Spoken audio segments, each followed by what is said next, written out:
Good morning, Jamaica. It is Monday, October 27, and we are still watching for Hurricane Melissa. Hurricane Melissa is a Category 5 hurricane. That is not something that you should take lightly. And so this morning, we have many of our ministers here with you to give you the information, the correct information.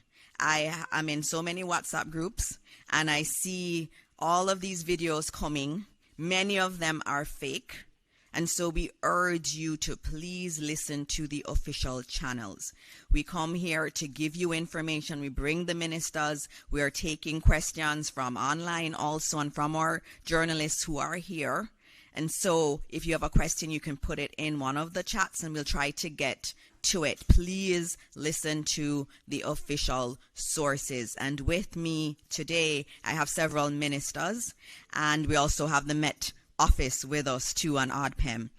We have Minister Desmond McKenzie, or Minister of Local Government and Community Development. He's also the Deputy Chair of our National Disaster Risk Council, and so he's leading a lot of the operations here. He is our prime or minister or focal point in relation to disaster management. We also have with us the Honorable Darrell Vaz, our Minister of Energy, Telecoms and Transportation. He's playing a very, very important role in all of the prep, especially with our utility providers. We also have with us the Honorable Matthew Samuda, our Minister of Water, Environment and Climate Change, and he'll be giving you significant updates also. With us, we also have Minister Robert Nesta Morgan, who is our minister that's responsible for works. He's been out there working to clean drains, gullies, and supporting our communities across this country. He will give you an update on the status of all of that. And of course, we have our team from ODPEM. They are the focal point for this. We are now in ODPEM's office. The Emergency Operations Center is live downstairs. Hopefully later on we can send you some images of what's happening there. We have teams that work throughout the night. They're working 24/7, monitoring what's happening across the country. We have reps from all of the key agencies, including the security forces and also the JDF there. So we are really getting prepared. Don't worry, your government has done the work, and we're here to report on what has been done and to take your questions this morning. So without much ado, we know the entire country is waiting for the man of the moment, Evan Thompson, or ever faithful head of the Meteorological Office in Jamaica, to give us an update on where Hurricane Melissa is and when we should expect to start feeling the effects of this hurricane. Evan? Thank you very much, Minister Morris Dixon, and good afternoon, good morning to everyone. Good morning, especially to our ministers who are in attendance, and of course, all the distinguished persons who are here, including, of course, you, the media, and the members of our public. I want to say that this has been a long journey, but we are in for the run. We are about to be impacted even more by a hurricane that is a major hurricane moving over the waters of the Caribbean Sea. If you take a look at the image that is being projected, I believe that most of us are able to see this, but it shows that the center of the hurricane is now some distance, over 100 miles, to the south of Jamaica.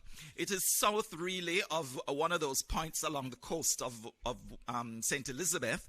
So it is really in that general direction, which would signify that it is closer to the western end of the island than to the eastern. You know, there's a common feeling that if it reaches there, that means the eastern part is free of all folly and will not experience anything that is related to this hurricane.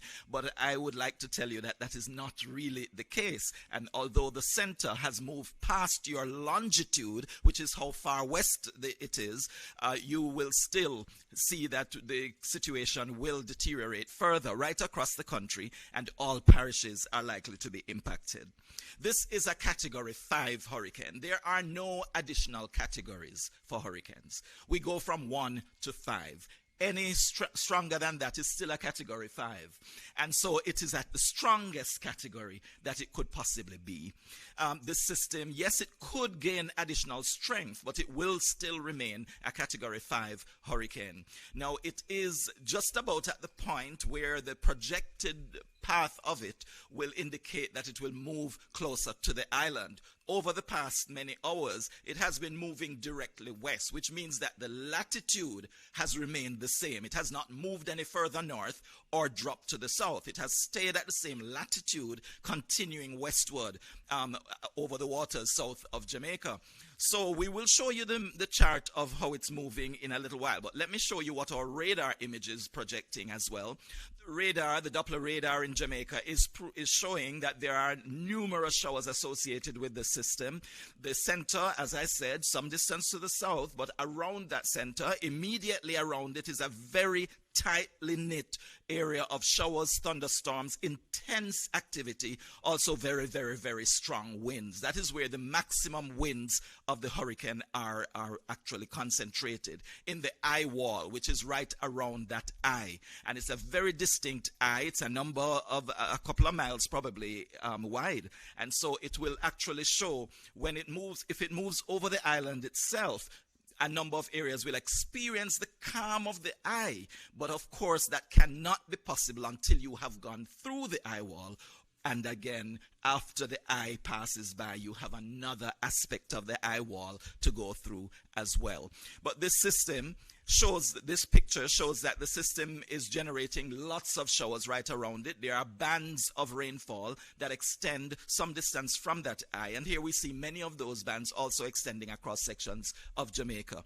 Many of our parishes have already started to experience some of the activity from this hurricane. A number of parishes have experienced rainfall, mainly light to moderate, but in occasions it has been heavy rainfall. Also experiencing tropical storm force winds, mostly gusts, but in some areas those sustained tropical storm force winds will continue over some areas and will increase over the number of areas of the country as the system moves a little bit closer. Now, it is at the point where we are expecting that it will start to turn toward the north. This means that it will get closer and closer to Jamaica. That is the projected path. I have to keep saying that because it's often said that I said one thing and this is something else. But the truth is, this is a dynamic situation. It changes as the moments go by. And so the track changes are also possible. Earlier I was telling you that it would make landfall in Clarendon. Later I was saying it would have been in St. Elizabeth. It's not that anything was wrong with what was being said, but there are updates to the forecast based on information that is gathered and as the system moves closer. As you are closer to impact, the forecast gets more accurate. So when I tell you that we are being hit by a hurricane, you know that it is accurate. We are being hit by a hurricane. At this time, I can only say that it is likely that we will be hit by this hurricane. It is moving closer to us. There is just a small window of opportunity where it could continue to shift. The track could continue to be shifted toward the west, and then it could be moving over the waters to the west of Jamaica. Of course, all of us are hoping for that and praying for that. But at the same time, we have to be practical. Right now, the projected path takes it to the southwestern part of Jamaica, impacting either eastern Westmoreland or extreme western St. Elizabeth as it makes its entry, its landfall on Jamaica. Then it's expected to continue moving to the northeast. All at this time, it is expected to be a major hurricane. Right now, a category 5, it's quite likely that it will drop in terms of the strength of the system slightly to a category 4 before it makes the landfall. But still, let us prepare ourselves for a category 5 hurricane, if you can actually prepare for a category 5 hurricane. And then it will move over that southwestern part of the island, moving toward the northeast. We expect that the exit will be just about in the vicinity of St. Anne, along the coast of St. Anne, which means it is not going directly north, but somewhat east of north. So making its entry near the border of Westmoreland and St. Elizabeth, at this time that's a projection, and then moving across sections of Trelawney and St. James in the interior of the island through the cockpit country probably, and then moving across along to the coast of St. Anne. So that's the projected path. During this time, it's likely that it will weaken a little bit more. It may exit the island possibly as a category 3. It might still be a weak category 4 at that time, and then it will continue on its way closer to the eastern part of Cuba. So that is the forecast. It is expected that that entry, that landfall, will take place early on Tuesday. That means within 24 hours, tomorrow morning. It could actually be during the early hours before the sun. Is there a sun? We haven't seen it for a few days. but when at sunrise, we still have that time that we call sunrise, whether it rises or not. And so at that time, we should be seeing that there is a landfall of the center of this hurricane. A landfall means, yes, that the center is moving across the coastline, but it also means that the areas around that coastline are going to be most impacted. Around that eye will be most impacted. So parts of eastern Westmoreland, parts of western St. Elizabeth, and then surrounding areas of those moving as it continues to move, the closest areas to that center will get the greatest impact. We'll get the strongest winds reaching hurricane force. So hurricane force winds are expected over parts of Westmoreland as well as St. Elizabeth. The extent of hurricane force winds is just about 80 kilometers, I believe, because it's about 40 on either side of the center. So that's the extent of hurricane force winds. Depending on where that center is, you can measure whether your area is likely to experience it. But of course, there is some shift in exactly where that landfall will take place. Then the tropical storm force winds extend a much greater distance and should cover the entire island, or most of the island. To the east will be impacted by tropical storm force winds, even though the center is not moving across your area. So if you think that you live in Kingston, and you will not experience the eye, and so you are free from fear or worry or concern. I don't encourage fear or worry, but I do expect you to be concerned about what is taking place. If you think that you are free from that, think again, because the heavy rains will also affect you. The strong winds reaching tropical storm force could still continue to affect you as we go through the day on Tuesday. That's all the way through tomorrow. The exit of this system is likely to take place in the evening hours on Tuesday as well, so it's not expected to remain over the island until Wednesday, because there will be a slight increase in the wind speed, in the direction of in the speed of movement of the system. Right now it's still moving at only about 6 or 7 kilometers per hour, but it should pick up a little bit as it is moving across us, and so we expect only about 6 to 8 hours as it moves from the south coast to the north coast. The rainfall is what is being shown. The projected rainfall is what is being shown on this chart that you're seeing here. This is showing that you could have anywhere up to 30 inches of rainfall over much of the country. And that includes all central parishes, it includes eastern parishes, and to some extent, some sections of western parishes could see that. If you're in hilly terrain, you should also look out for even more rainfall, because in hilly terrain, the rainfall amounts are expected to be higher.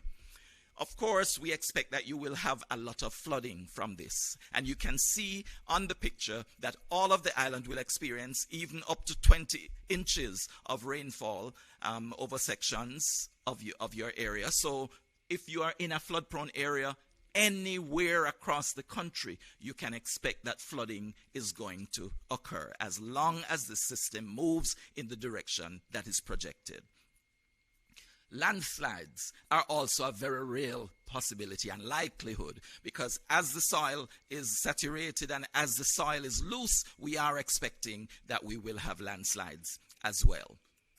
Moving on, this picture shows a little bit about the storm surge that is expected.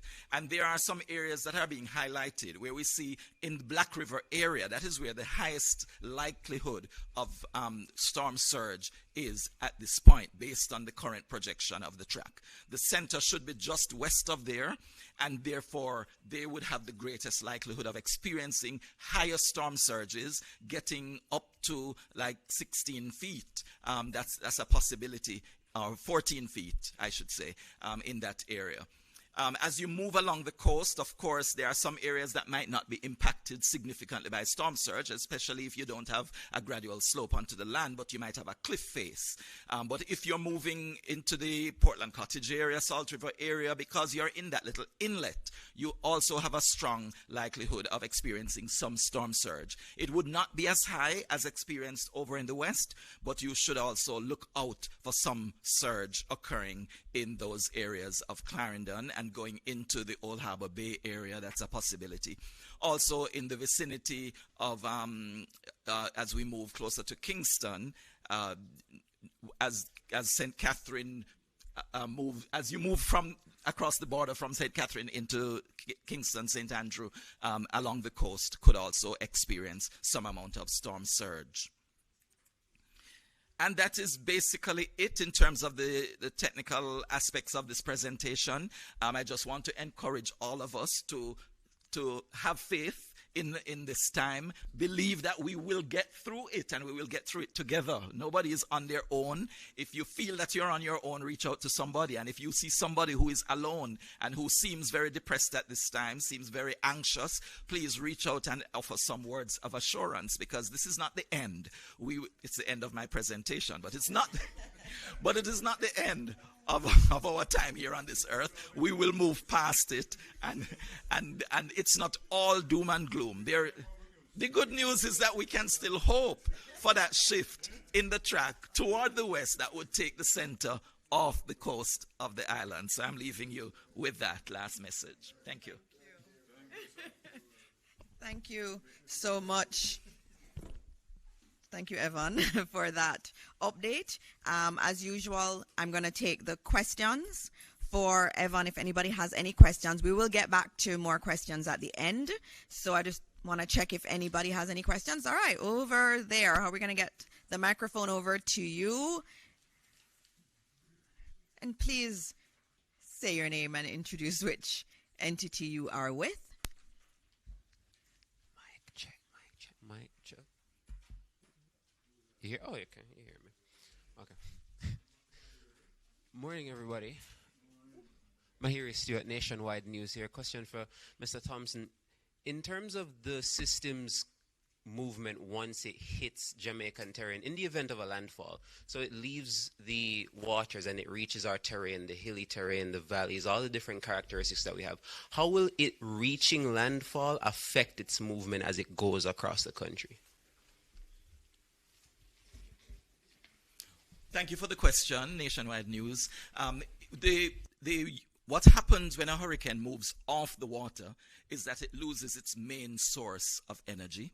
The warm sea surface temperatures is what really fuels these hurricanes. That's the primary thing that fuels them. When they move over land and there is no source of water, they tend to plateau or start to weaken. If there is a lot of friction on the land, if it's not just flat land that they're moving over and there are lots of hills, that also helps in kind of weakening the system. So that's why we often see systems moving from the east when they move over Haiti and the mountains of Hispaniola, that they tend to weaken significantly. Over in the western end of the island, although there are hills, they may not be significant to weaken that much. So there will be slight weakening, but we do expect that the system will still be a major hurricane when it exits. Hope I've answered. Okay. All right, we're going to continue then. I'm not seeing any other questions as yet. And just to all of our students who are watching, you heard some concepts from your geography class, longitude and latitude. Your teachers weren't just teaching you things for teaching you sake. They actually have relevance. You heard Evan using them. And so I'm hoping parents, if you don't know what Evan was talking about, ask your students, your children. They should know. We teach it in school. So we're going to be moving on now after having heard that very sobering assessment from Evan Thompson about this Cat 5 hurricane that is coming towards Jamaica. It's projected to come to Jamaica and will come across the country and will exit Jamaica still as a major hurricane. We're going to now hear from Minister Matthew Samuda, our Minister of Water, Environment and Climate Change, for some additional updates.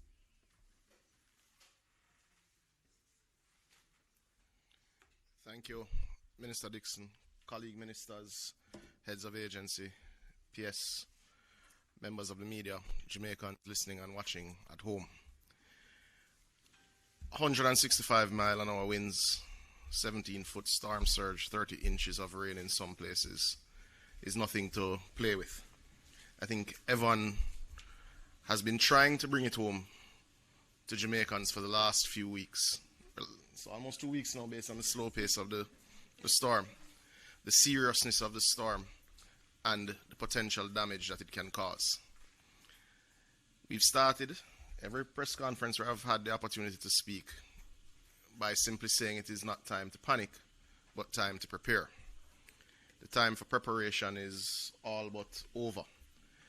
The time now is to listen to instructions, certainly if you're within any of the areas for evacuation, and to listen to reputable news sources, certainly the Met Service, JIS, OPM, Prime Minister's accounts, the ministry accounts, because we're already seeing a lot of false news going around, areas that are said to be flooded, which are not flooded, which can hamper evacuations and can hamper people trying to get out of harm's way. So we're asking all citizens to listen to reputable news sources that publish the Met Service data and the Met Service guidance, as well as NWA's guidance, and of course all the guidance from utilities. Moving into our utilities, and certainly NWC, to which I have responsibility for. As at midday, we will start publishing status updates every 3 or so hours in terms of which systems are indeed up and which systems are being impacted. We're already having impact in some systems in eastern Jamaica, which would have gotten the first set of waves where we're experiencing single-phase power. But in those areas, it would not be suitable to mobilize generators yet. So you will start to see, as the storm moves, well, makes a turn, Evan, and goes north and starts to get closer to us, and power systems start to go down, you will start to see disruption to water systems, we imagine, later this evening, going into early morning tomorrow. So we are encouraging everyone to backfill their storage, whether it is they have a tank or buckets or whatever it is they're using to put aside clean water.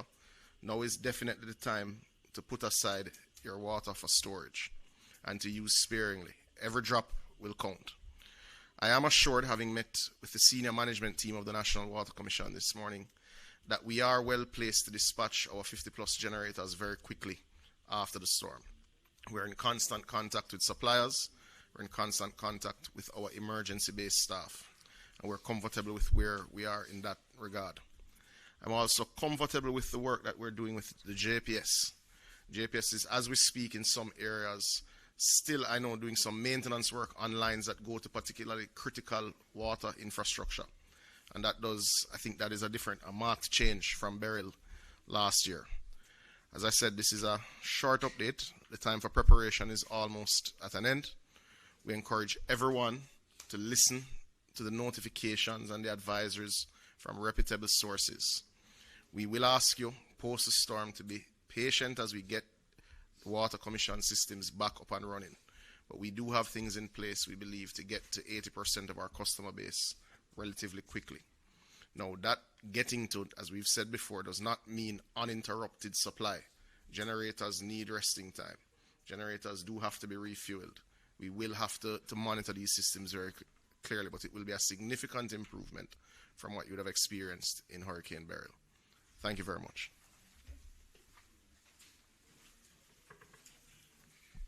Thank you, Minister Samuda. We're going to be going to Minister Morgan now, who will update you on the work that he's been doing with the NWA to prepare us for the storm. Minister Morgan. Thank you very much, Dr. Morris Dixon, and thanks to the team here at ODPEM, members of the media. I see JSIF. I also see Minister McKenzie, Minister Vaz. The National Works Agency, through its Emergency Operations Center, has so far received 15 reports from across the island. These reports include falling trees, rockfall, down power lines, and landslides. We have responded and removed the impediments and repaired, or reopened rather, all but one of the roads that have been blocked. And we're actively working to reopen the one that is currently blocked. which was impacted by fallen trees. And I think this one is in St. Anne's Bay near the roundabout. We continue to urge people to exercise extreme caution if they have to be outdoors at this time. Rock falls are an imminent threat.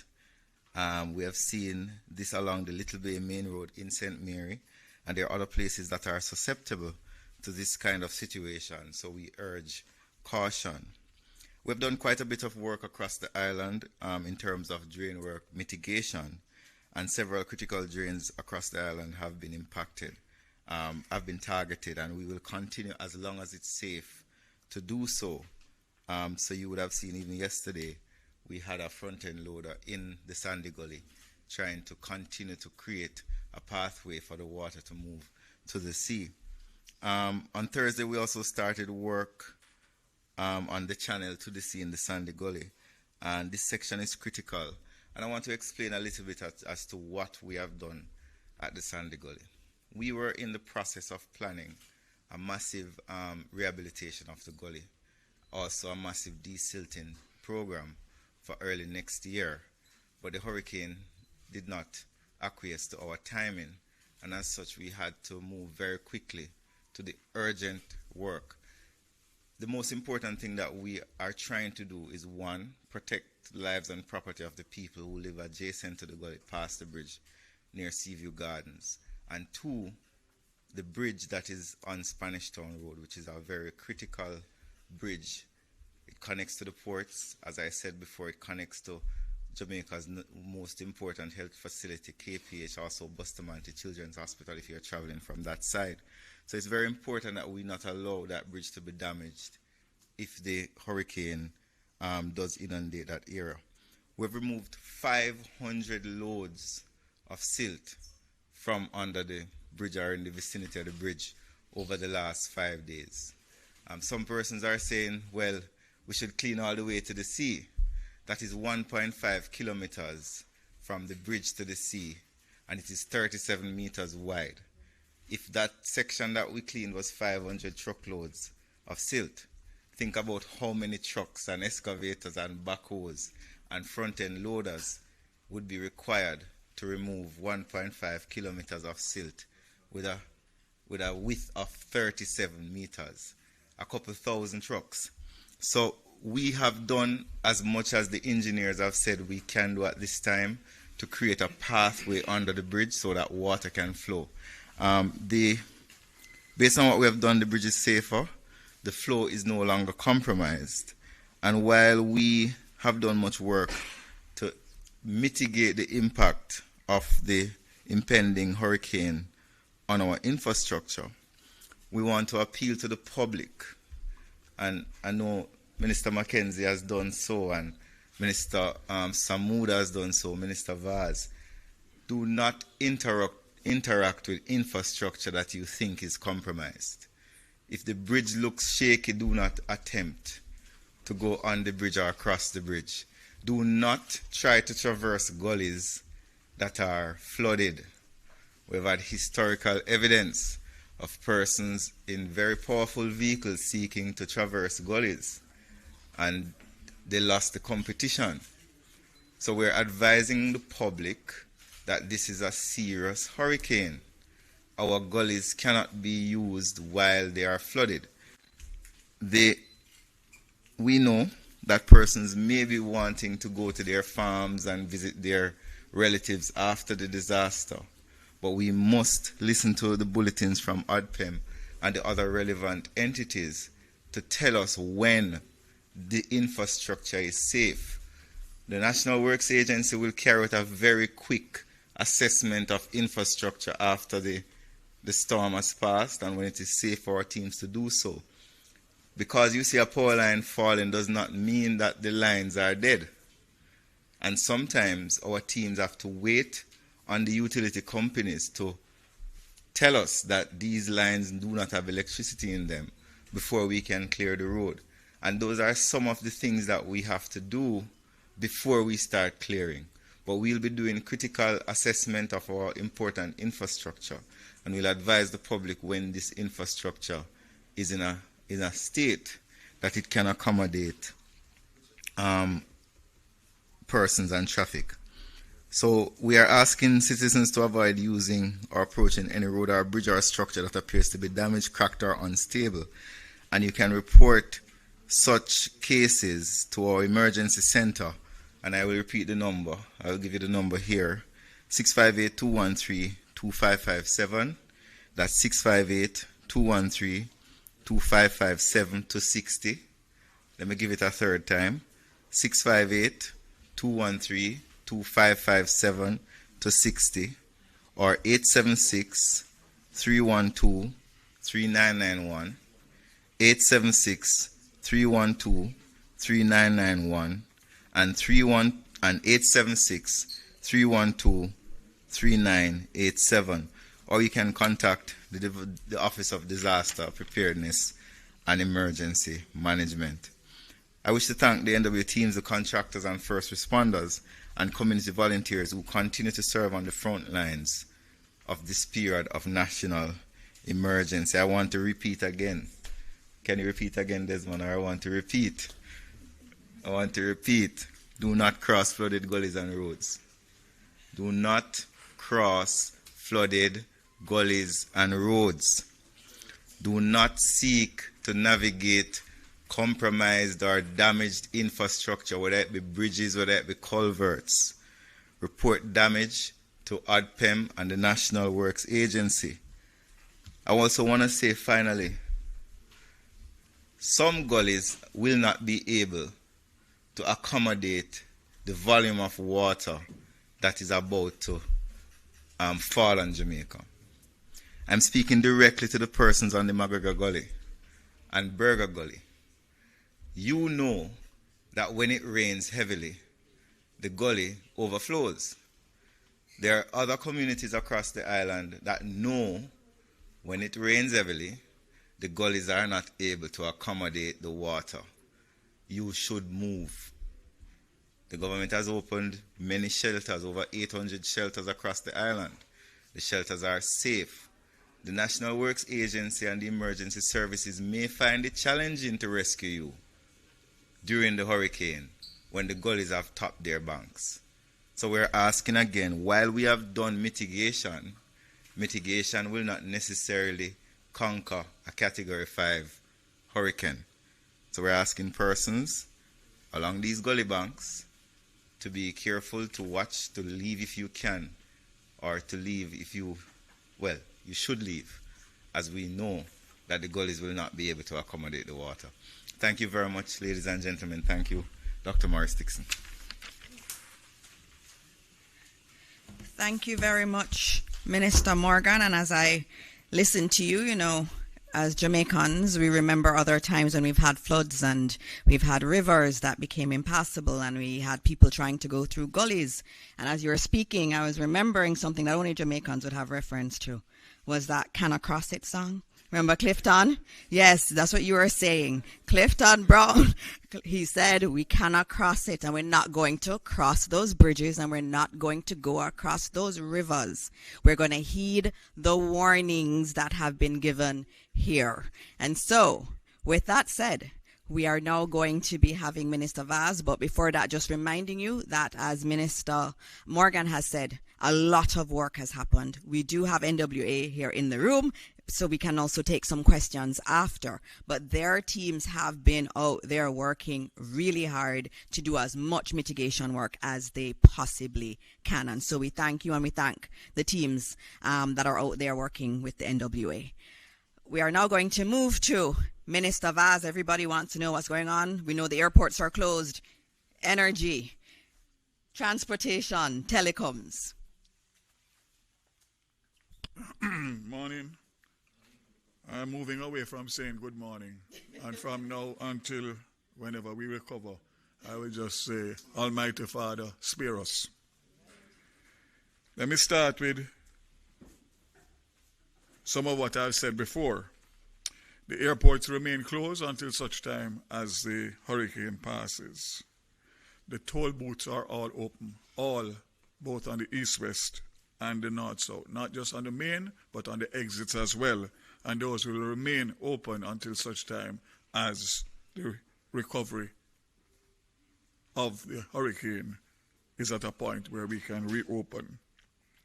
JUTC, all bus service has been terminated. Only emergency services for JUTC, which I'll give you some information. And as I would have said last night, that we have also activated our rural school buses, which will play a critical role in rural Jamaica. We have over 60 school buses that are in all parishes, across all parishes. So those will be utilized, save and except for the fact that because of how they are designed and their weight, in muddy conditions, they will tend to sink. And that is obviously because of the safety standards put in for the safety of the children. But we'll have to find a way to utilize them as best as possible. Sorry. So, JUTC, as I said before, regular services are suspended until it is safe to operate. JUTC is in emergency response mode with teams on standby for evacuation at Rockfort, Spanish Town, Portmore, and all 5 rural school bus regions. JUTC has responded to several calls for evacuation since Saturday. Unfortunately, only 103 persons have been evacuated. And that includes up to today. The figures for today, including today as of 11 o'clock, is 148, sorry. So there has been an uptick, but way, way beyond what is required for a Category 5 hurricane. Only 1 person in Port Royal, 42 in Tower Street, Raytown, 50 in Rocky Point, Portland Cottage, and Parity and Sandy Bay, 55. I want to make an appeal again that take everyone at his word, regardless of where it enters and where it exits. There is going to be massive flooding as a result of the surf that is going to require persons to relocate from their existing locations.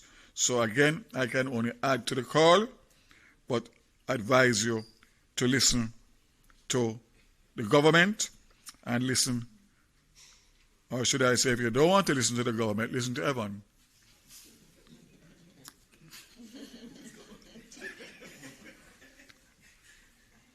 JPS report, there are no major incidents currently on the electricity grid. However, the system is beginning to experience the effect of heightened wind and rainfall extending across the island. There were areas in Portland and St. Thomas that had outages, but crews were unable to respond immediately because of unsafe weather conditions. These are being addressed along with other reported outages across the island. At 9 a.m. this morning, there were 51,439 customers without electricity, broken down as follows. 33,633 customers in the West, that's 65% of the outages. 13,009 in Central, it's 25%. And 4,797 in the East, 10%. Outages are increasing with deteriorating weather, and with each outage affecting on average 50 to 100 customers. The major cause of outages are trees on lines due to the high soil saturation levels. There are approximately 550 persons pre-positioned and are responding to outages as weather conditions permit. Let me remind you, take note, the My JPS app and the emergency line 888 called JPS, which is 225-5577, 888-93-5577. Let me repeat those. 225-5557, 888-935-577. Also, My JPS online on all social media platforms.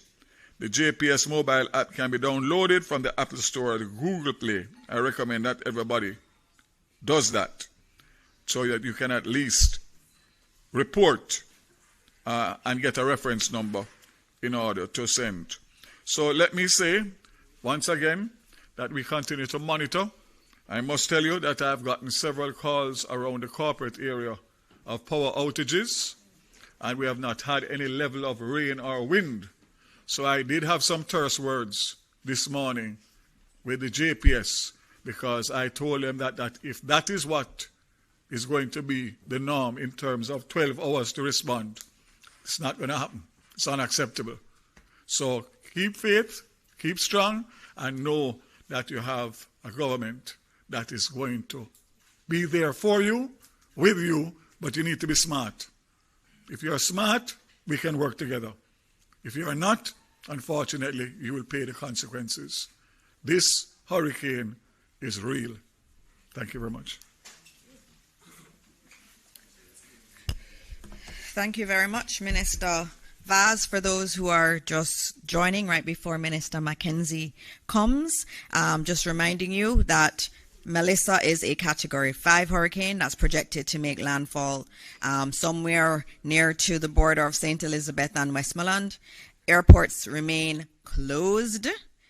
A lot of drain cleaning work has been done and mitigation work has been done. Evacuations are being done through JUTC. JUTC has been there with the buses waiting to evacuate people, but many are not going on those buses. And so we urge you to evacuate now. Evacuate today, because the conditions will deteriorate. You also heard that there have been some outages across the country in terms of electricity, and a lot of that has been related to trees on lines due to the saturation of the soil. And we'll give you the updates again, the key points for you to remember at the end of this. And so now we're going to hear from Minister Desmond McKenzie, or Minister of Local Government and Community Development, and Minister who has responsibility for ODPEM. I'm wearing an ODPEM pin now. They just gave me a pin. I'm apparently now an honorary member of the ODPEM team, and I'm very happy to be a part of this team. You're all doing a fantastic job, and thank you. So, Minister, please join us.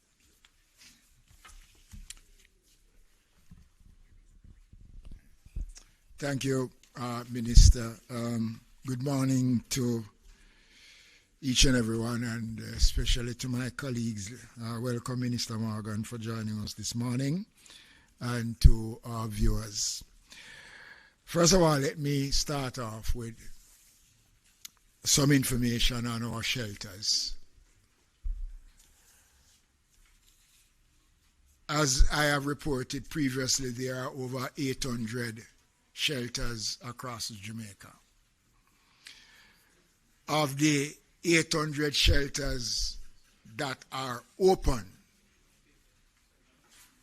only 76 of the 800 shelters are seeing any activities at all. The number of persons so far, the up-to-date information that I have in my possession, which was presented to me based on the networking that we have been doing, represents 972 persons in shelters. There are 4 parishes that have no one in the shelters. Clarendon has the highest number of persons so far, 311. Followed by St. Thomas with 227, and Kingston and St. Andrew with 179.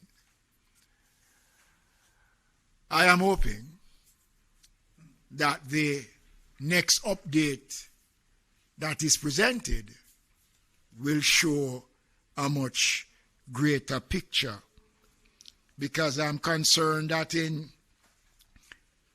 the parishes where this system is heading, the numbers are small. St. Elizabeth, our number is 27. In St. James, 24. In Westmoreland, 32. And the numbers are very low.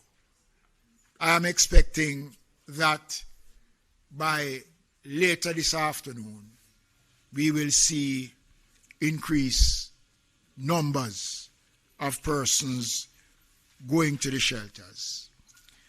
We are anticipating, based on our projections and the work that we have been doing, that close to 50,000 persons will be relocated, either moving to safe grounds or in the shelters.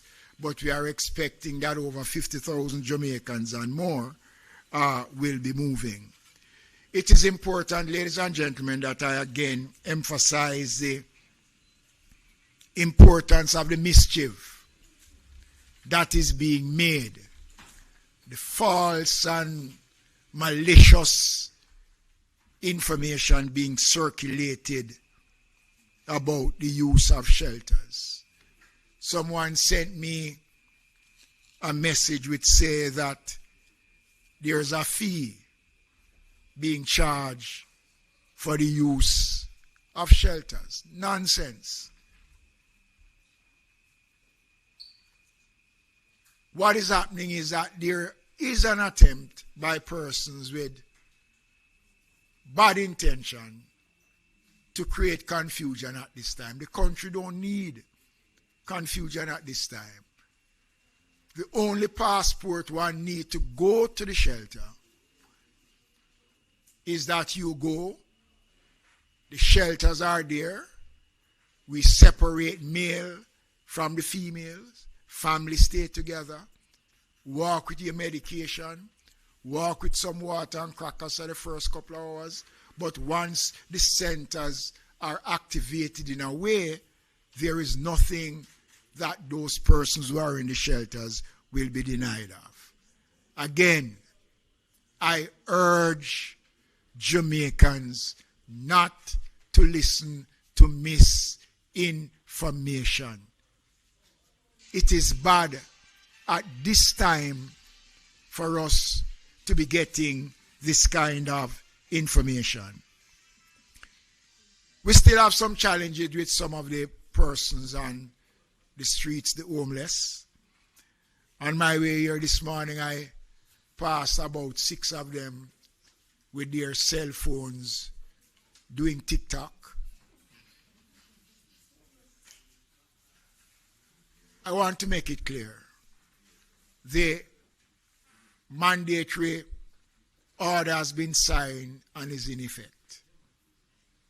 Let me advise the public that the Director General of ODPEM can take the necessary actions that he deems fit. And persons can be arrested and fined for not complying with the order. We don't want to go there. Evan was here earlier on and he explained the challenges we face from water, wind, lightning. The government is doing all of this in the interests of the country. We are ensuring that the Ministry of Labor and Social Security, as I said yesterday, is on ready, working closely. Let me break to invite the Most Honorable Prime Minister to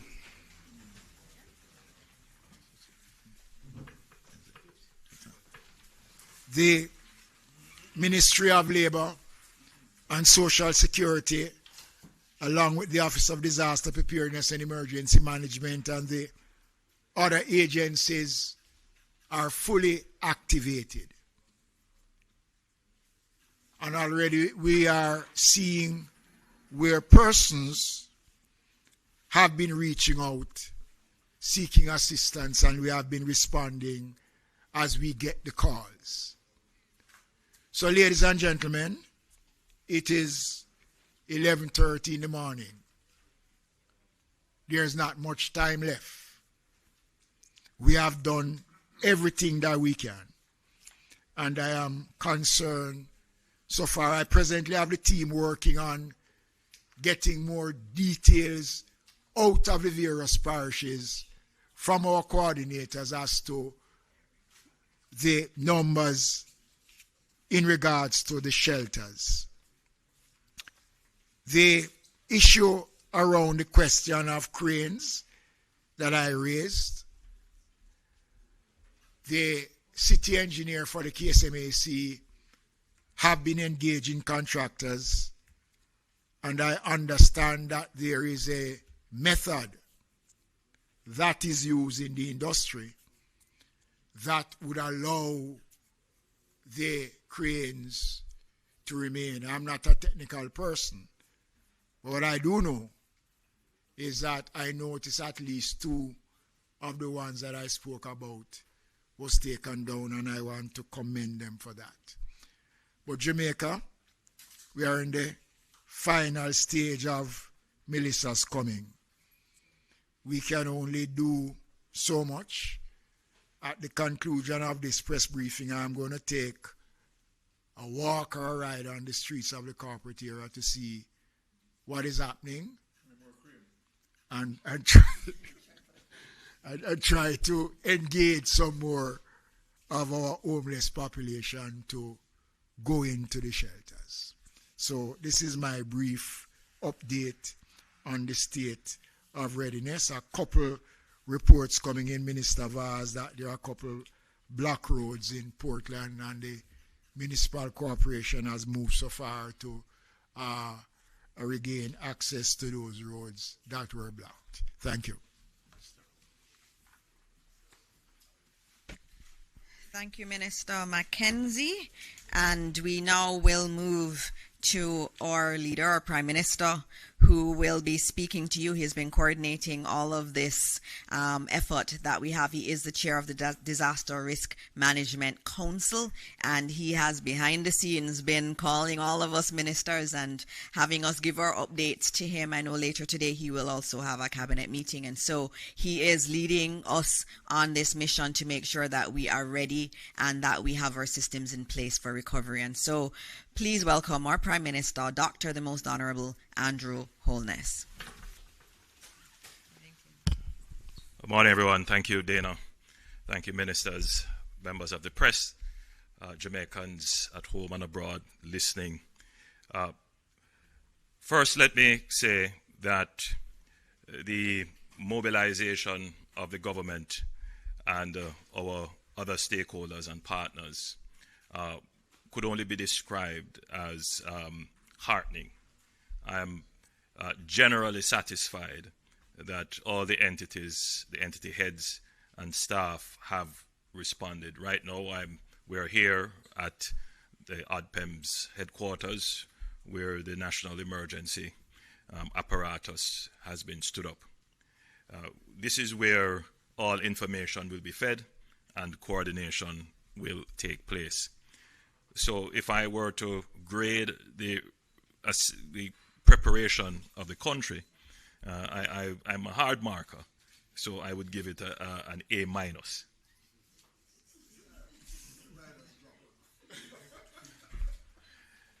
However, there are still some areas of concern which we have to be frank about. We have over 880 shelters, 881 I believe, and I have personally visited shelters during disasters. It is not always a satisfying experience, but they do serve a critical purpose, particularly for those persons who have no alternative. I do believe greater effort would have to be made to ensure the comfort of those persons who have to use the shelters.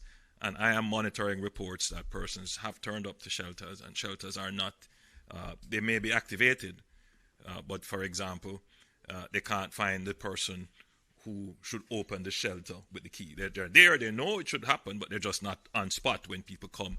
It may be corrected 20 minutes after, 30 minutes after, but the discomfort of not being immediately accessible would have already made it into the public domain.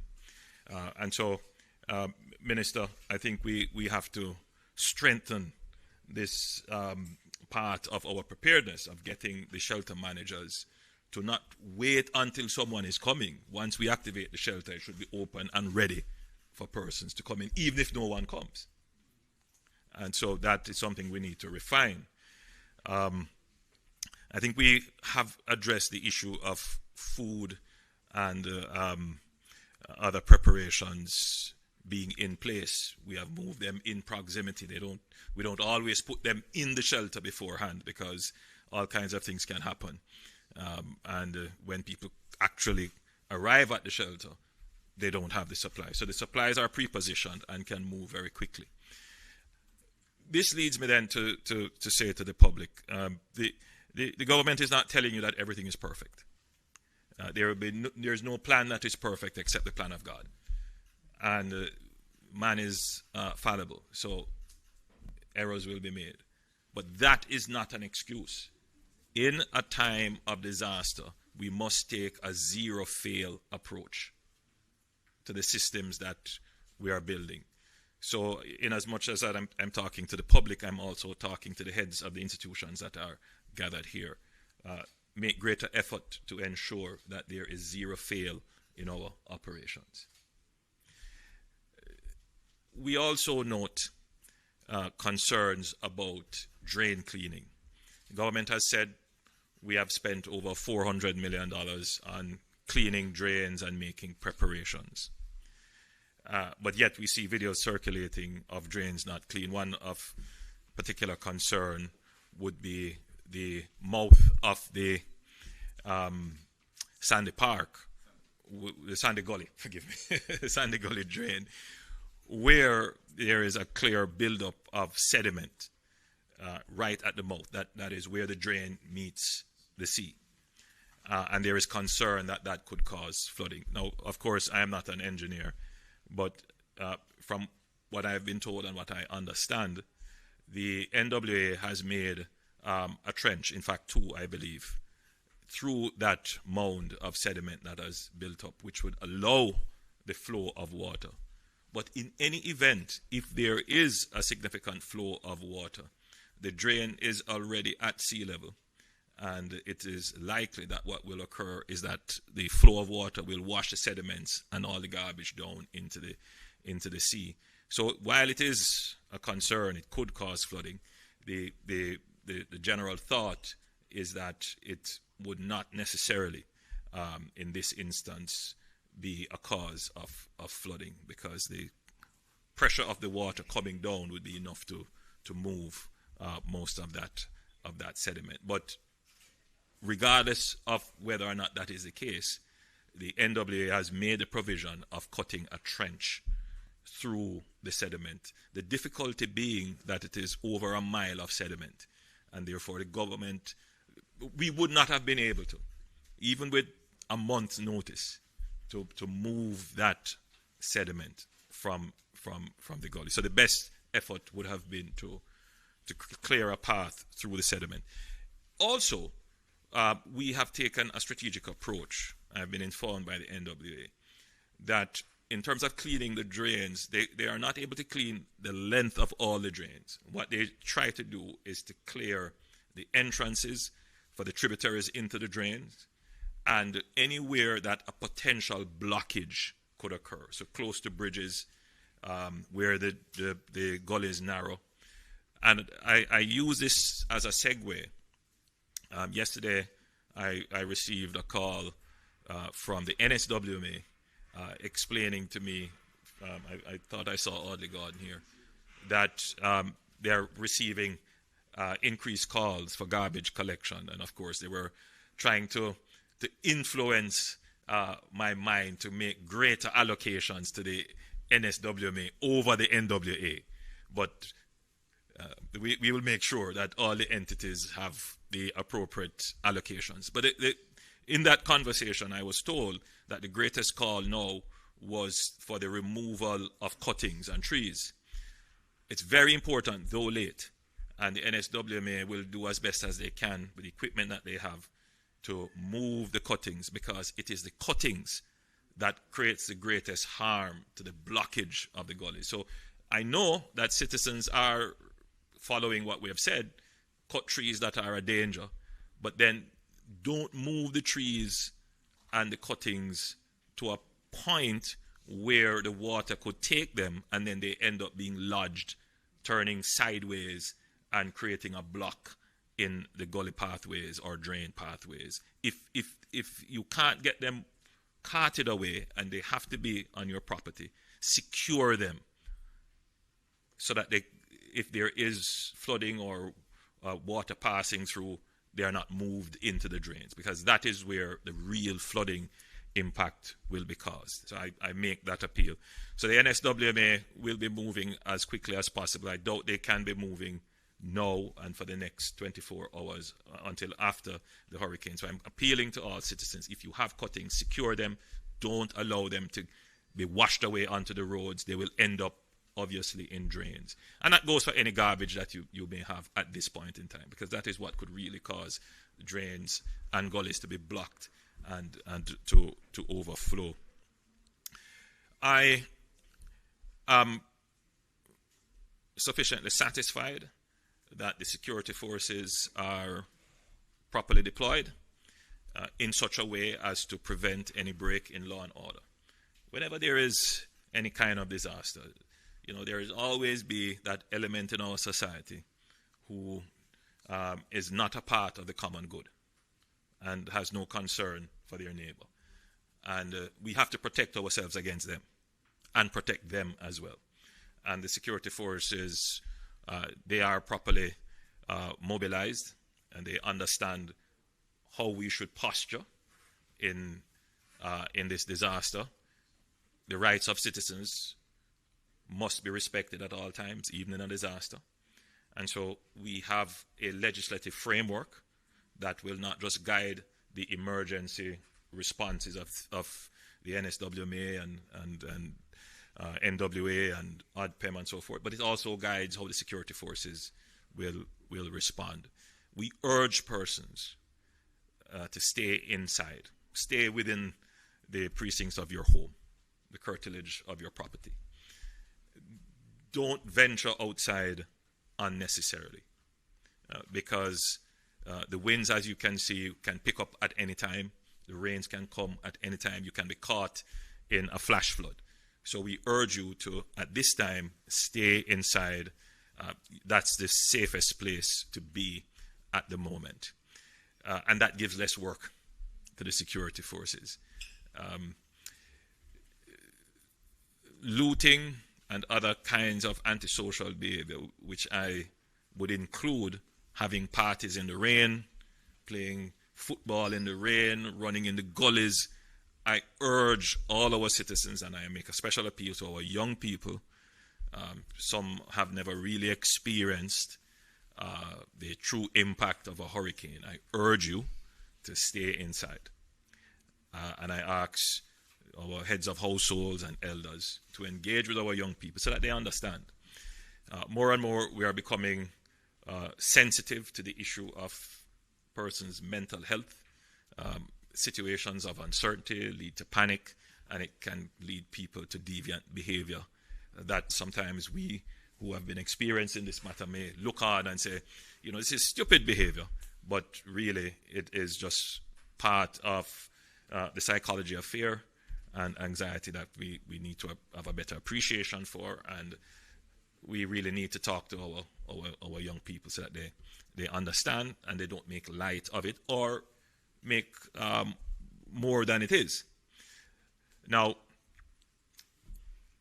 I'm fairly satisfied, Minister Vaz, that Beryl would have improved our level of preparedness for the continuity of service in the event of a disaster.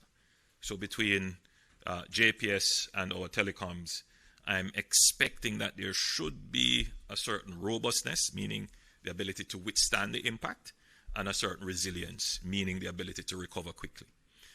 I'm not saying that you won't lose electricity. Already, I heard the report that over 50,000 persons are without electricity. But, compared to the customer base, and at this time, we seem to have been standing up fairly well. Not all our poles have been that were old and at end of life have been replaced, but I gather that a significant number of them have been replaced, particularly in the southwestern end of the island. And I know that the telecoms, they have made the arrangements to ensure that their transmitters and their generators are in place. I gather that there is a cable issue for one of our telecoms provider where some persons may be out of internet, but I know that they're working to have those restored as quickly as possible. The JDF is on full alert. They have put in place their necessary protocols. They have a system where they have specialized teams for disaster response. They call them the DART. And those teams are already stood up.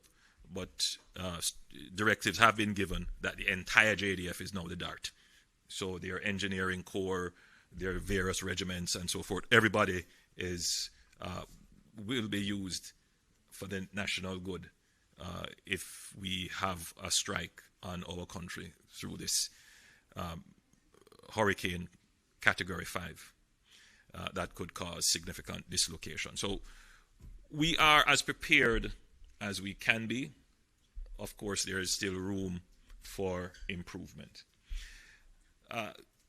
In a disaster, you want to have the country of a singular mind.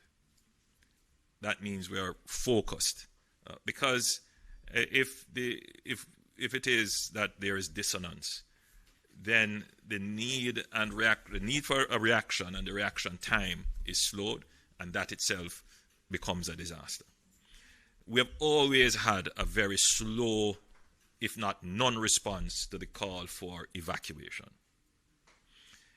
And it is a balance between respecting the rights of persons to stay and protect their property and trying to balance the national good of saving lives and the expenditure of resources unnecessarily. I think generally we have struck the balance in favor of respecting the rights of citizens to stay where they are, though we give them the information for them to make the decision. We are in that zone where we have given the information. No one can say that the government was not forward-leaning in giving the information to persons who are in areas of risk. You have been warned. So it's now up to you to use that information to make the right decisions. Nevertheless, yesterday we issued an evacuation order.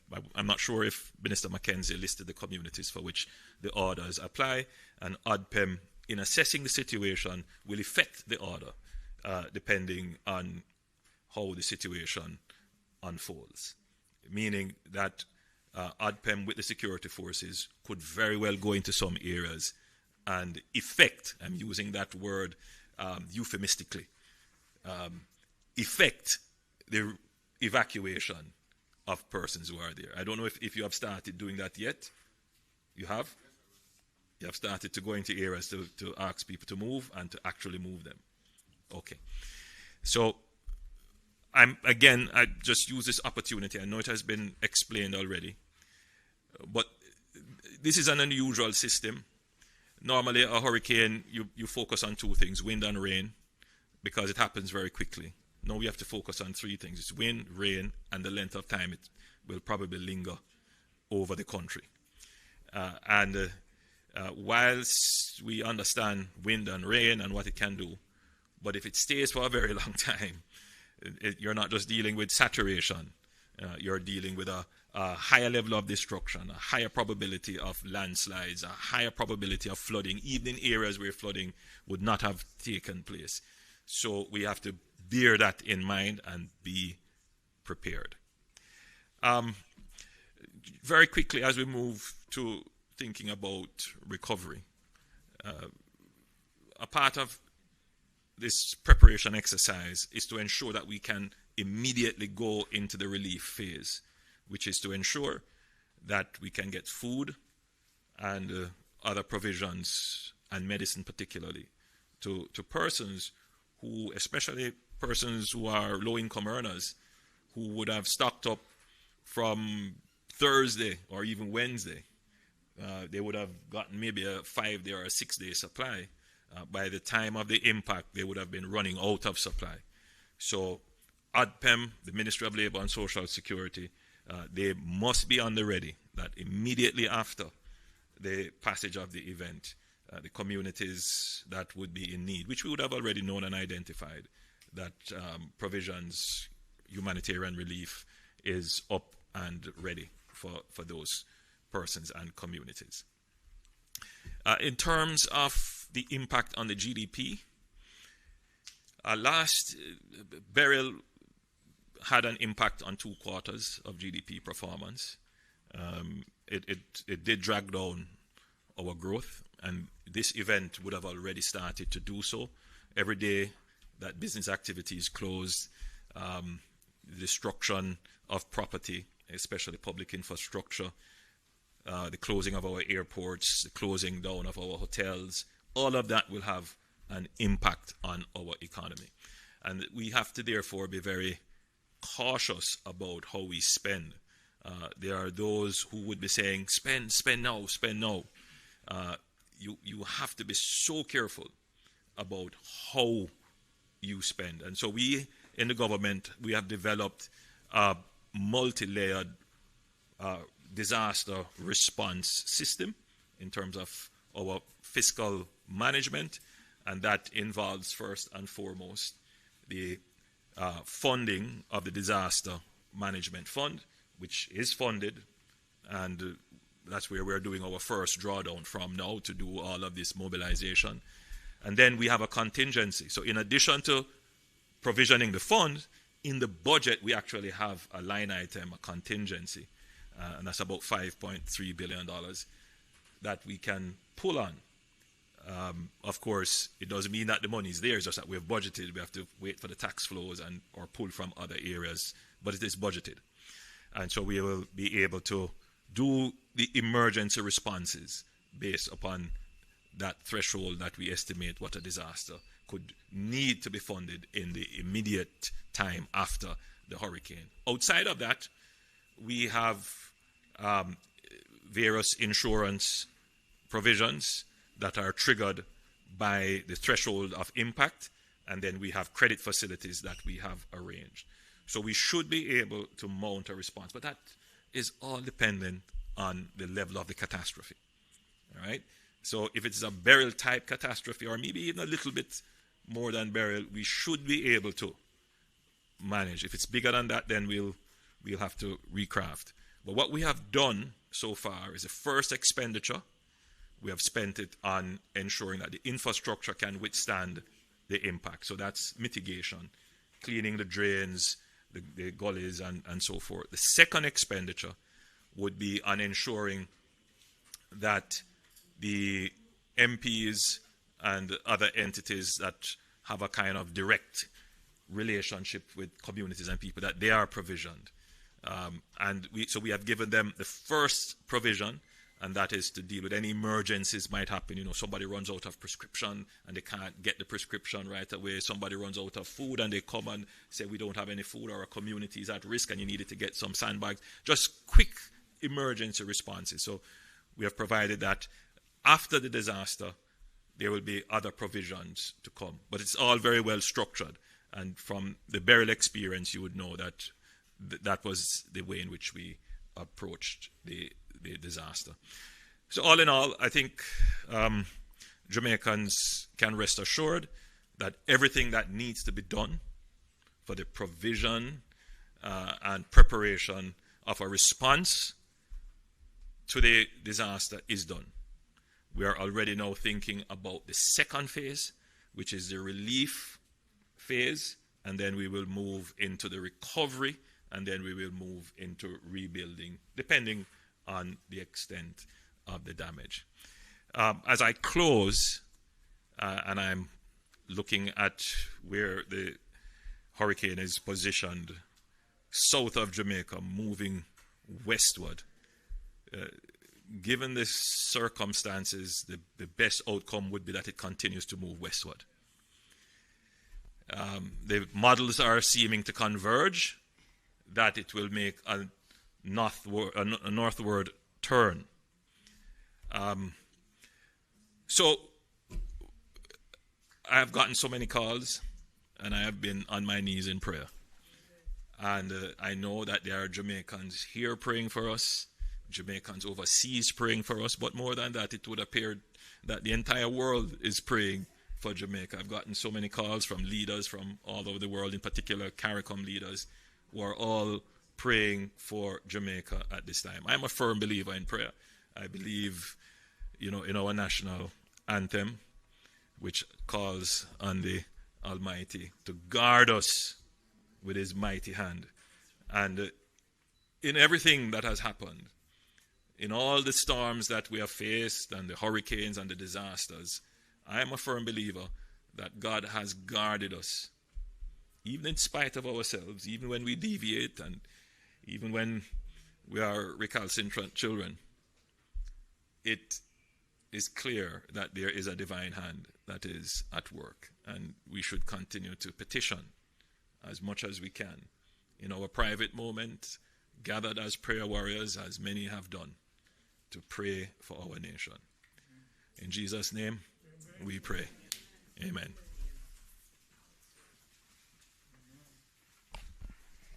Thank you very much, PM, for those words. I am going to pass it on to the media while we contemplate our prayers to God at this time for Jamaica. Is there anyone who wants to go first? All right, TVJ.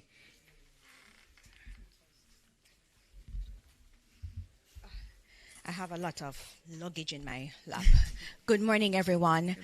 Good morning. My first question is for PM/ODPEM.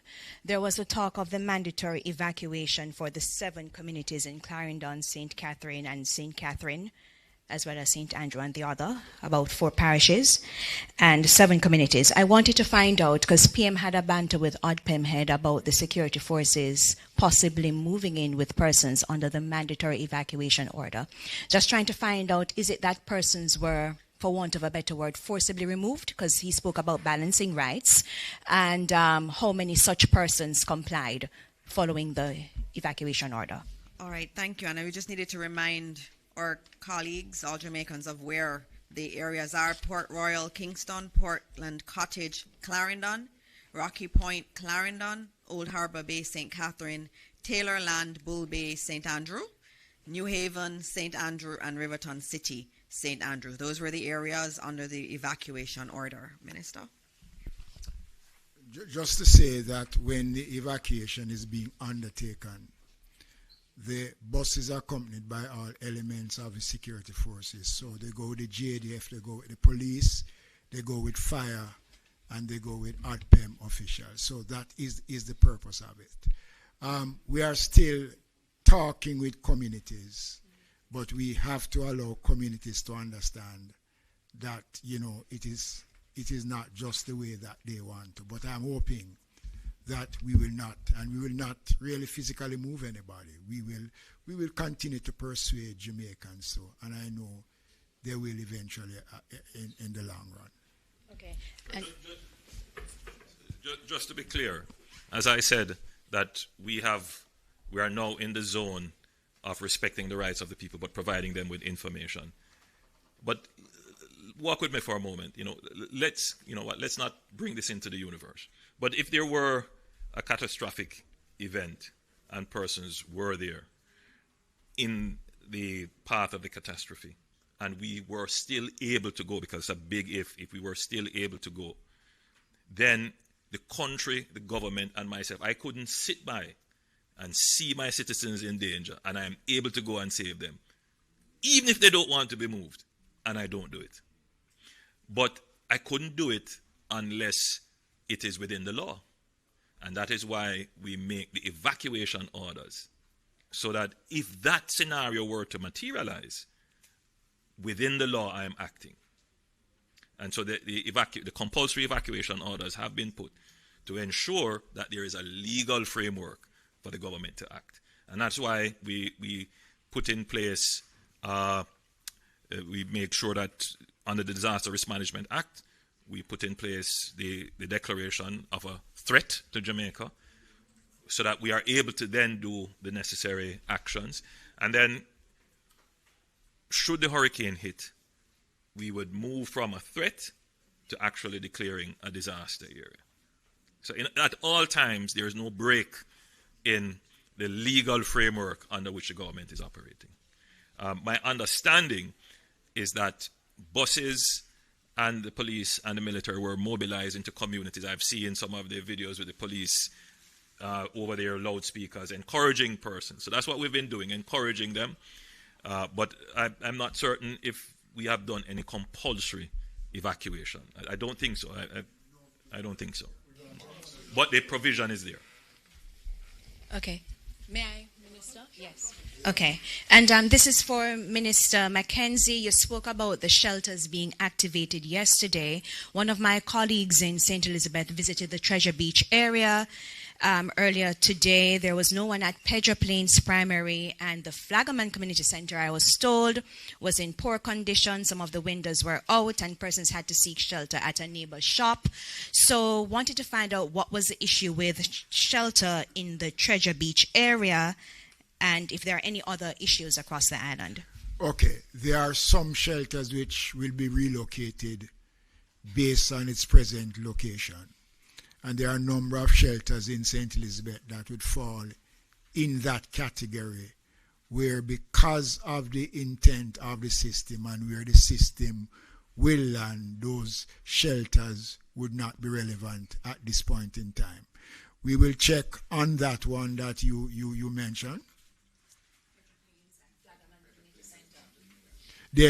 My understanding that Pedro has gone to Newell, so those shelters are not in operation. So I want to make the point that those parishes that the system will focus on mainly in terms of where it lands. We have since last night been recalculating, and we have removed a lot of those shelters that were slated to be used. Okay, so we've been doing that, right? We use some of the shelters. What I'm now seeing, based on information that has just come to my attention, is that some persons now, because of this late hour, they are now going and creating their own shelters in schools, and that was never a part of the original thing. So what we're trying to do is to manage that, and I think we'll be able to get on top of that. So we'll get an updated list then with the shift to Newell? Right, yes. That is? We will be doing that once I get that complete list. I will update and thing. And the shelter managers, working with the members of parliament and the councillors and the mayors down in that area, has been very, very active working on that area. Good morning. Thank you, Minister. Just one point. Yesterday, we had a shelter in, I believe it was Central Kingston. It was very close to the waterfront.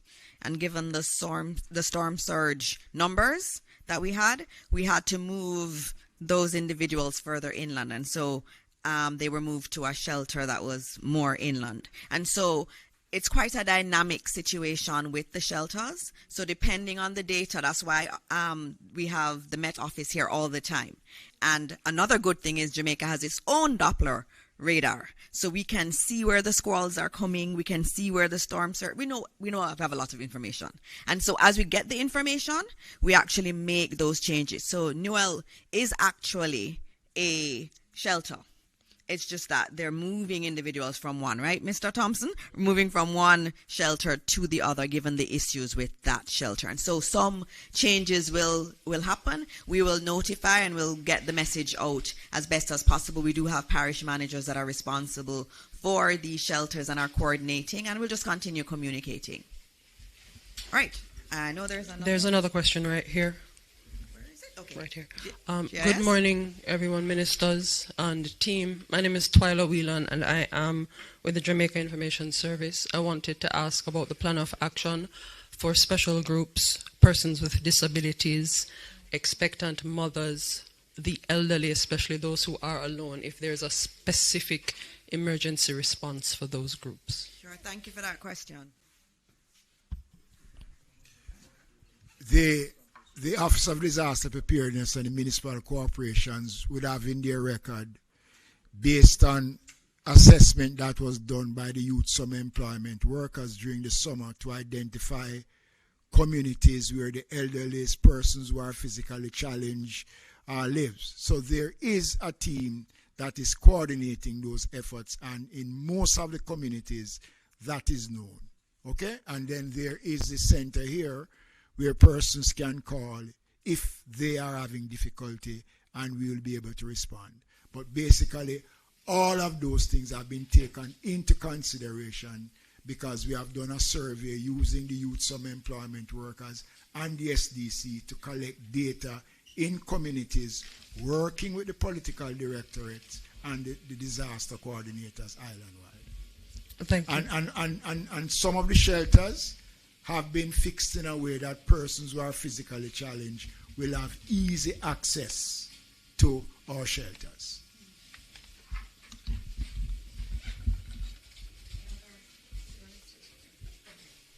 All right, you can go ahead. Yes.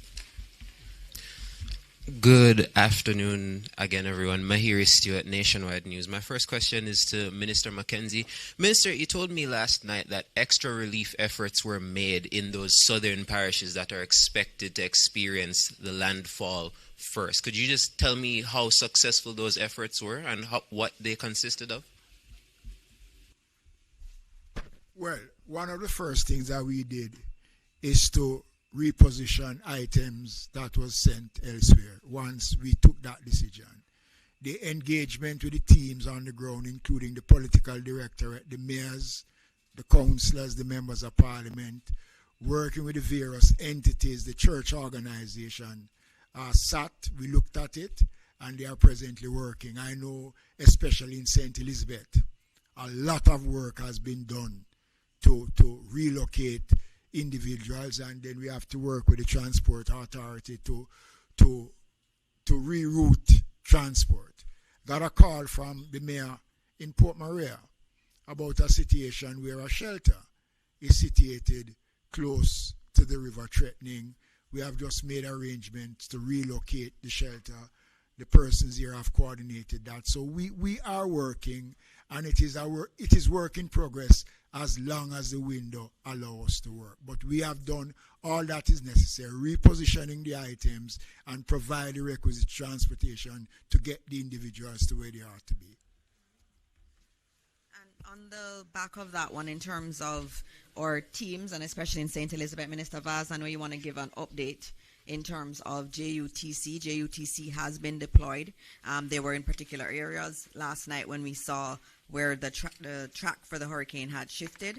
There were some changes made, and Minister Vaz, you were very instrumental in getting JUTC there. I don't know if you want to give an update now.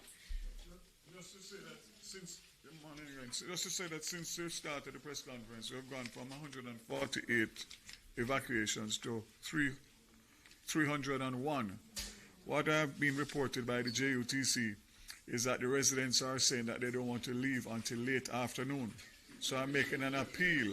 Late afternoon this evening will put you at risk, and it will put the drivers at risk. You need to move, and move now. By this evening we should be feeling the effects, and it is too late.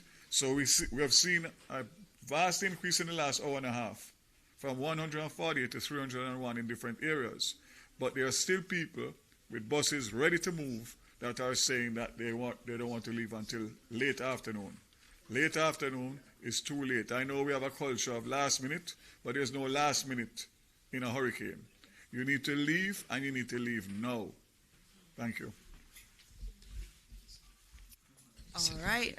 Who has the microphone? You do. Okay. So Mahiri, you can continue with your questions.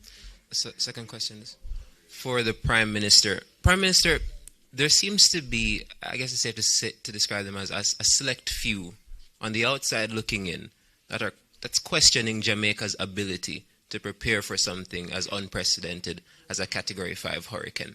But given our geographic location, given our storied history with hurricane prep, how would you gauge the country's ability to not only prepare for something as unprecedented as this, but to prepare for disasters in general, given where we are?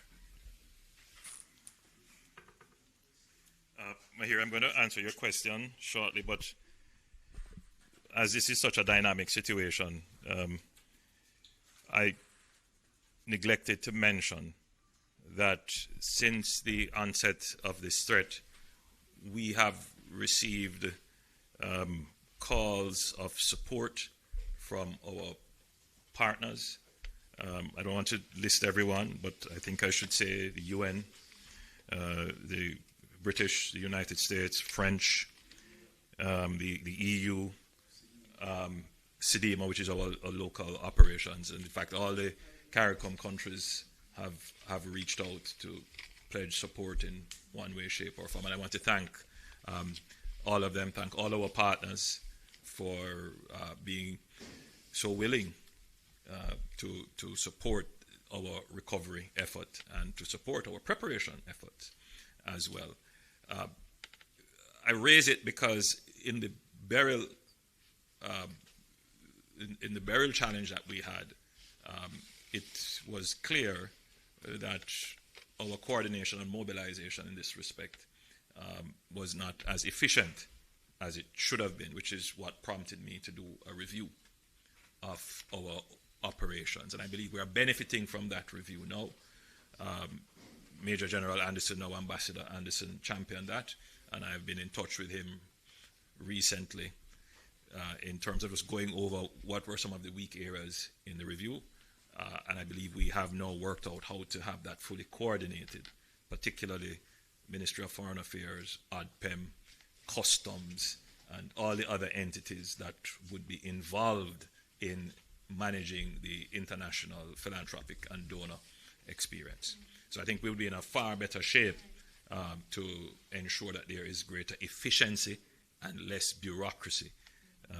The Jamaican bureaucracy is legend now in frustrating even our own best efforts. And it is our doing, and we have to undo it. But more of that from another time. Now, there is no infrastructure in the region that can withstand a Category 5. There is going to be damage if there is a Category 5. I believe it was Cancun that had a major hit in the last hurricane in Mexico. And we've seen what it did to Puerto Rico and other islands. And those weren't Category 5s. So a Category 5 hurricane will definitely damage roofs. It will definitely compromise infrastructure, even concrete infrastructure. It will scour roads. It will destroy agriculture and vegetation. No doubt it will impact our ports and our airports. There's no question about that. However, if you didn't take precautions to clear the drains, if you didn't take precautions to move people to safety, then the damage is compounded. And that is why we emphasize preparation, because the preparation lessens the damage and it makes the recovery that much easier. And we accept that there's going to be damage, and so you position yourself to deal with the impacts of the damage. So, for example, we know after a hurricane, we're going to have mosquitoes, and we're going to have dengue if it's not prepared for. So, Ministry of Health is putting in place measures to deal with that. I had a good talk with Minister Thompson 2 days ago. He briefed me on what he was doing. But the preparation started, during the COVID period when we bought a fleet of almost 100 vehicles to be used right across the island in vector control. So, yes, you're asking, are we prepared? In that instance, yes. In terms of our roads, let's look at it from this perspective. After burial, somehow we forgot that we had almost every day, straight to the first week in December, rains. So we had a hurricane, and then we had a tropical storm, and then we had consistent rains. If you were to accumulate that, that's the impact of a Category 5, scoring all our roads. We made a provision, we declared an emergency, we made a $2 billion provision in addition to a $3 billion program that existed before, and we consistently went about repairing. So yes, as it relates to the driving surface, we would be able to recover from that. Where we might have a problem is with the bridges. Because if bridges are dislocated, I mean, yes, you could put up temporary, what do they call them? Bailey bridges. We have about 30 in the island, Mr. Shaw, Stephen, about 30 or less. That smile says it's less.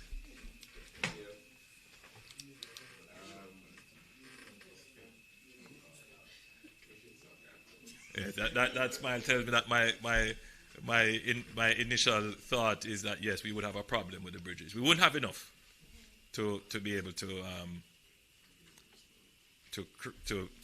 deal with the dislocation of major. And even so, the Bailey bridges would only be able to be used according to a certain span, and so it all depends on what the damage is. So yes, if a Category 5 impacted our bridges, we would have a challenge.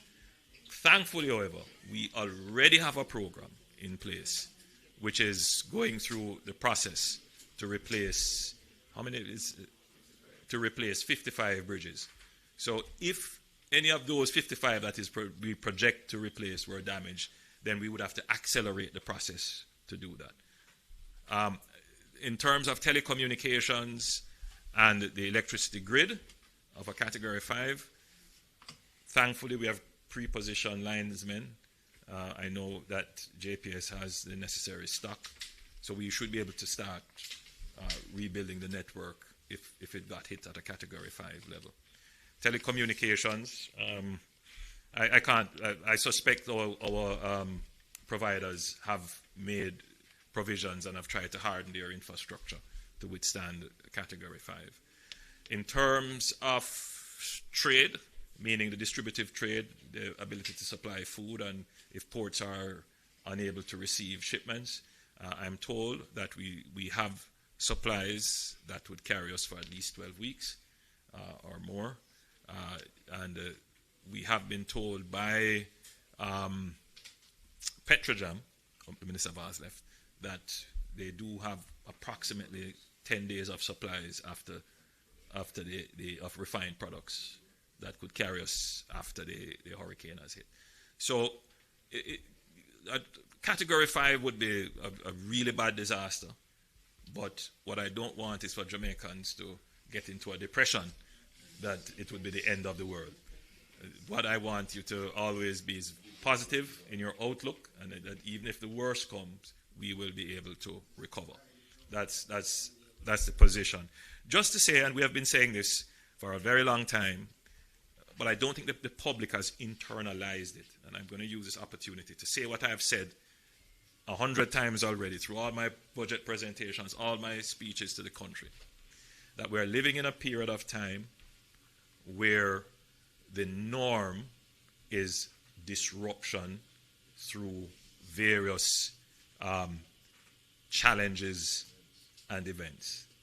So the way to describe it is that we're living in a period of time where you have multiple, frequent, intense, overlapping challenges and events. And we just have to become accustomed to that. Someone said to me, Prime Minister, you look so calm, and we're all panicking. We've come used to crises. All right, so it's, as I said, bear it in mind. At any one time, you have multiple, and they will happen frequently, often. They will overlap, so they're not going to be sequential. So from this, you're going to have a tropical storm moving into a hurricane, and then out of a hurricane, lingering rains, and then lingering rains, you're going to have health crises, inflation problems, fuel problems, all kinds of multiple crises happening all at once. And that's it. The challenge with the time that we're living in is that they're now intense. So it's not that we didn't have hurricanes before. They're now intense. You're seeing a hurricane that would have formed in the Eastern Caribbean and made its way very quickly to a Category 5 and then hit Jamaica. That was Beryl. Unusual, but very intense. Now you see a hurricane forming and sitting right below Jamaica, threatening for almost a week. And we have never seen that. Just sitting there, gathering strength, threatening to unleash it on us. Again, it's intense. And that's what we face. All right? Now, in a situation where you have these multiple crises that are intense, that are overlapping, you have to be able to manage the public narrative, discourse, and information around it in a democratic way, in a democracy. In a democracy, everyone's opinion counts. So even someone who is speaking utter nonsense, their opinion counts. And in today's world, not only does it count, it can be published and broadcast. And it can impact other people's perspective. So managing crises becomes even more difficult. So there's, so for example, we would have seen someone posting, and we've seen even television stations, radio stations posting, oh, we've seen this gully here, and they said it was clean, and it wasn't clean, and the buildup of debris at the end of the gully is going to cause flooding. Again, it's a concern. It is a legitimate concern, but balance that against the totality of the information. I mean, could the government clean it right away? And with the resources that we have, should we dedicate it to clean that, or should we dedicate it to clean our own Spanish Town Bridge and open up the tributaries? In other words, so you present one side of the story, someone takes it and says, see, government's not doing anything. You know what? I'm not going to listen to what the government says. I'm going to stay right here. And that's the part of the challenge you face in managing crises, which is why we stand here and go through every day, give you the information, because we have to counter some of what is being published, which does not make sense. And we rely on our media, our journalists, to capture the information accurately and relate accurately. This is not a defense against incompetence in government, because I am the first to tell you that it's not perfect and there are issues in the government. But we must seek to put information in context. Right? We have to put the information in context. Otherwise, information without context can just create chaos and challenges. So again, yes, to answer your question, Mahiri, a category 5, a category 4, even a category 3 is a challenge. Will we be able to recover? Yes. There is no infrastructure now that is foolproof for a category 5 within this region. I think globally, any category 5 will cause damage. Can we recover? Preparation improves your chances of recovery. So what we're doing now, including the informationalization of the population, giving the population enough information to make decisions that are aligned to the national good, that helps the recovery. And the question now would be the speed of recovery. That's a challenge. A category 5 will necessarily be a longer period of recovery. And that's what we really would want to have to go through that. And the measure of the recovery would be the number of quarters we spend in negative or low growth as a result. And we're trying to minimize that.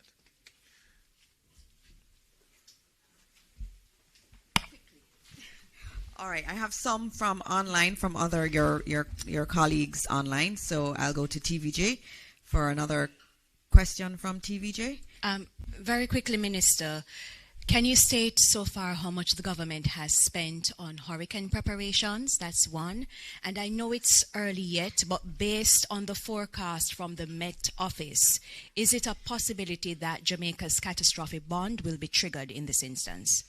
All right. So in terms of the number, terms of how much we've spent so far, won't be able to give you that right now. We're kind of in the middle of, prep. We're not really adding up numbers right now, but we're spending appropriate numbers in terms of what we need to do to prepare. I'm going to add your question on the storm in relation to the catastrophe bond to a question that we do have for Evan. And so I'm going to go through those questions and we'll make sure that your question is answered. So I'm looking for the questions that are online, and I know Zara Burton had submitted some questions, and so I will ask those, and I think she is asking in her Reuters capacity. And I see, Minister, can you please give an update on how many people can be accommodated in the shelters? She notes that 28,000 reside in the affected areas based on the data that we do have from SDC. And she wanted to know if we have enough space for all of them. And I think the answer to that is a yes. We will, and it's not everybody that is threatened, and so we will make sure that we have sufficient space for those who need it. There was another question that she had about Port Royal. She spoke to a resident in Port Royal about evacuation, who said that the buses had indeed come, and that they did not like their experience at the shelters in the past. You would have heard earlier today that the minister has said that there will be food at the shelters and that there will be security at the shelters. So there's no need for anyone to worry about that. Food has been pre-positioned. We will have food available at the shelters. And I believe there was another one in relation to Portland Cottage. So Evan, if you can keep this in mind, her question was about a storm surge in Portland Cottage. She wants to know if that is correct. I also have another question, which is in relation to if it keeps going west, what does that mean for us, and should we expect it to keep going west? So, Evan, I'm going to ask you to answer those particular questions. Okay, well, let me start with that question about whether Portland Cottage would be experiencing any significant storm surge. It is quite likely. Portland Cottage will not be very close to the center, but it will still come under some of the major wind speeds that are expected to move onto the coast around that center. So it's not sufficiently far from the center for them not to experience those speeds pushing the waves onto the coastline. So that's to answer that question from Zara Burton. The other question had to do with... Oh, yes. Well, we expect that it will continue going west for a while, but in a short period of time, within the early part of this afternoon, the expectation is that it would start to turn toward the north. And so that's when we're monitoring to see whether or not we will actually see that turning taking place this afternoon. The later it happens, the better it is for us, I think. But we are continuing to monitor to see how quickly that turn will actually happen across us. The wind, the strength of when it makes landfall, we are expecting that this hurricane will be a Category 4 hurricane on the coastline. They are projecting wind speeds roughly 140. Is it? No, it's over 200. It's in the range of the Category 4 hurricane speeds anyway that are expected over the island at that time. I'm seeing maximum winds of about 140 knots. 140 knots. And well, I'd have to make that calculation for you. We normally give you the wind speeds in miles per hour and kilometers per hour. So I'll have to calculate that. But that is in the range of Category 4 status. Thank you. And I believe there was a question re the bonds, and as always, remember that they're triggered by particular events. And so we have one on the CRIF that is triggered by how strong the hurricane is when it makes landfall. And we also have an excess rainfall policy that will be triggered if we have rainfall above a particular threshold. And so the team will be monitoring that, and of course the technical teams will work through what the actual numbers are, and so that will determine if it is triggered, and we will let you know as soon as we do know whether or not it will be triggered. I believe those are the main questions that we have. I don't see any other questions here, but our Prime Minister spoke about prayer, and we're going to be ending in prayer. And before we do that, though, I just want to note that we'll continue to put out information to you. There will be no information vacuum. Please go on the Prime Minister's page, GIS page, ODPEM's page, and you will get accurate information. We are planning to do another mini briefing later this evening because tomorrow we don't know if we'll be able to have this setup going and be able to get the feed out. So we're going to do one final briefing with the Met Office, the ODPEM team. Later this evening, we will announce what time that will take place. That will give us some time to know where the track has gone, what we're expecting overnight. I know in the night it's usually scary for people, and so before you go to bed tonight, you will be hearing from us, and we'll give you the latest information so that you are indeed informed. And so we are going to be having prayer now, and it is going to come from ADRA. And yesterday I was saying that I didn't have anyone here who was praying, and I had someone who was here who was saying, oh, I could have prayed. I'm a pastor. And so he's with the Adventist Relief Agency, and they're here providing a lot of support to us. And so we are going to have a prayer to close out this press briefing, a prayer for Jamaica. And so please, everybody, listen to the warnings, listen to all of the information here. And as always, join with your family, join with your friends, and let us all pray for Jamaica.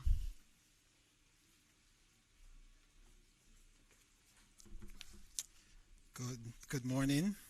Afternoon, right? Good afternoon.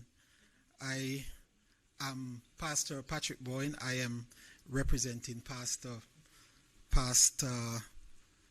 Country Director Henry. He's not able to be here right now, so I'm here just in his capacity trying to offer as much assistance as we can in our capacity. So I want to greet the Prime Minister and other ministers and all the other members of the National Disaster Risk Management Council, our first responders, our representatives from various institutions and partners, members of the media, and all those joining us on television and online. I believe that we all believe, Prime Minister, that prayer changes things. And so at this time, I invite you all to join me in standing, taking on an attitude of reverence as we look to our... Okay, not all can stand. If you can, if you can, just stand, take an attitude of reverence as we look to our God in prayer. Heavenly Father, Creator and Sustainer of all things, we come before you in this moment, humbling ourselves in your presence. You are Jehovah Nissi, the great protector, our ever-present help in time of trouble. We acknowledge that all creation is in your hands, and that we thank you for the grace and mercy you have shown, even now as we see your mighty hand causing even a slight shift to this storm. We are grateful for your protection over us and our beautiful island. Lord, we lift our leaders and all those who are tasked with coordinating and managing this process of preparedness and advisories and care. We ask that you grant them wisdom to seek you first, because the fear of the Lord is the beginning of wisdom. Let them know that without vision, the people will perish. Guide them in every decision, in every strategy, in every word spoken. We pray for everyone present on this island, whether citizen or resident or visitors. Keep us safe as the storm passes. Surrender us with your peace and your protection. And help us to remember that we are our brother's keepers. Lord, your word reminds us that whatever we do for the least of these brothers and sisters, we do unto you. We give thanks for all the well-thinking Jamaicans, both here and in the diaspora. For all our partners, both local and international. We pray that the spirit of philanthropy be rekindled and you, God, will multiply and stretch the resources that we have, Lord, as you alone can, to reach those in need and to encourage and to ensure that no one is left without help. Father, in this time of uncertainty, give us calm spirit. Grant us patience and keep our hearts hopeful. Help us to trust in you. Trust your heart even when we can't trace your hand. For we know that without faith it is impossible to please you. Lead on, O King eternal, and guide us through this. Be a shelter in the time of storm. We pray all in the mighty name of Jesus. So I encourage us to join in this prayer as we say, Eternal Father, bless our land. Guard us with thy mighty hand. Keep us free from evil powers. Be our light through countless hours. To our leaders, great defenders, grant true wisdom from above. Justice, truth, be yours forever. Jamaica land we love. Teach us true respect for all. Stir response to duty's call. Strengthen us the weak to cherish. Give us vision lest we perish. Knowledge send us, Heavenly Father. Grant true wisdom from above. Justice, truth, be yours forever. Jamaica land we love. Amen.